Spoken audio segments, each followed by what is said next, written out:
Back in the day, there were no video games. Old people's childhoods must have been lame. Nothing to play, no there was nothing to do, until Atari came around in 1972.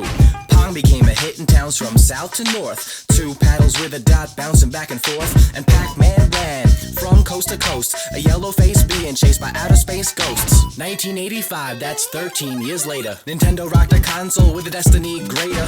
Only 8 bits, but success was faded because of Mario and Italiano plumber they created. And if you point your gun at your TV up front, you could shoot birds for fun when they flee and duck hunt. Sega stepped up big and doubled the bits. A new king in town wore the crown, Genesis. A system so advanced, Sega gained the edge, dog. Meet the fast-footed blue Sonic the Hedgehog. The spark plug for fighting games turned to fire. Mortal Kombat was a hit, uppercut like Street Fighter. Nintendo's turn to step up, the name of their brand. Took it to the next level with the game in your hand. Game Boy in your palm, Nintendo stole the crown. Tetris was the bomb, moving boxes falling down. And now that a handheld game came here, Sega rocked a color screen by the name Game Gear. Nintendo fighting back with the strength of King Koopa, putting out a sequel, but this time around they made it Super. Super NES climbed the top of the chart. Watch out, banana peels racing Mario Kart. But you wanna get bananas if you follow along. You get as many as you can when you playing Donkey Kong.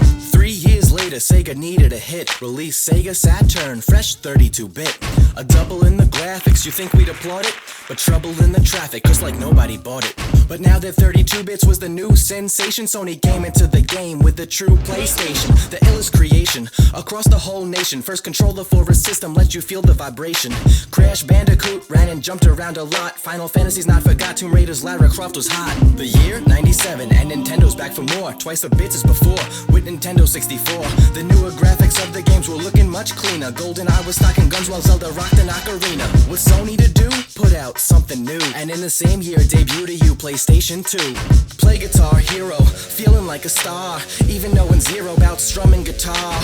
Madden, you're the coach, time to run and pass. And I got the need for speed, hit the gas, gunning fast. That's when Sega decided that it was time to return, cause fading out of the gaming world's their main concern. Sega Saturn was a bust, gotta redeem fast. But another failed system, Sega Dreamcast. Nintendo's next thing to take the boob to was 2001, the release of GameCube. Not as much success as Nintendo's few others, but it sold a few million cause of Super Smash Brothers. Now that Sega fell off, it was a time for a transition. That's the time when Microsoft came to be in competition.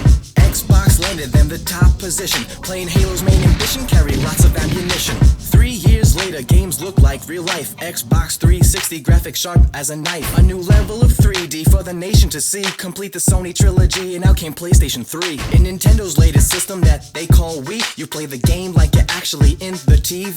With a wireless remote that detects your motion. There's no wonder its invention caused the next commotion. Serve up an ace, bowl a perfect strike. Smile on my face cause we sports what I like. From Atari to Wii, we've come a long way. The great progression from what we had back in the day. The path has been made, and as it unfolds, time will tell the future systems that the gaming world holds.